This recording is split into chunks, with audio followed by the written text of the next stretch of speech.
The internet makes it easy to communicate with family, friends, and people who love the same things that you do. We send messages, share pictures, and join conversations on social networks, sometimes without giving a second thought.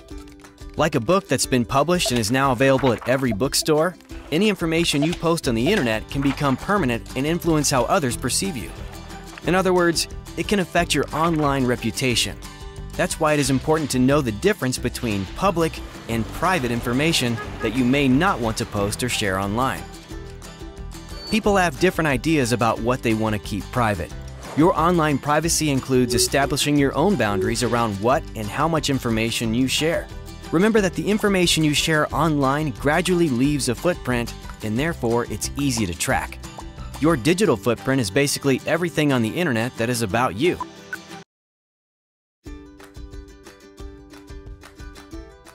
The internet makes it easy to communicate with family, friends, and people who love the same things that you do.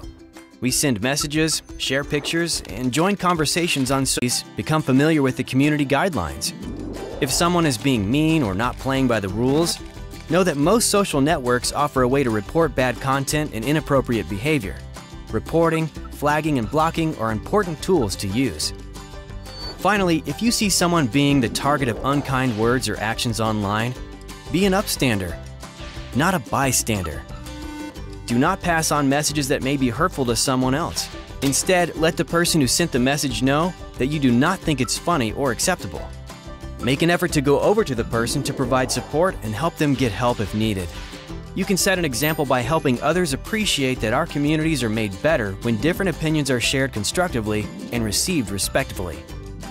Remember, you can help create the web that you want for yourself and for others. Be kind online and establish your own boundaries around what and how much you want to share.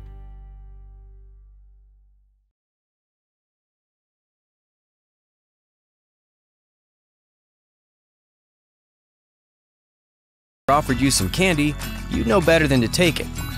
The same principle applies online. If someone offers you a discount coupon, asks you to take a survey to win a free smartphone, or tells you that you want a trip to Hawaii, you should be suspicious of the content and the intention behind it. Social engineering is a technical term for content that tricks you into revealing personal information, like your login details or credit card number. Social engineering attacks can happen over email, ads, or web pages. Some attacks can be pretty easy to spot. Remember the rich prince who wanted to transfer millions of dollars to your account? But others can be sophisticated and pretty convincing. So let's talk about some steps you can take to avoid online scams. One of the most common ways to trick users is through email. Social engineering emails look like they're from a legitimate source, but they're not.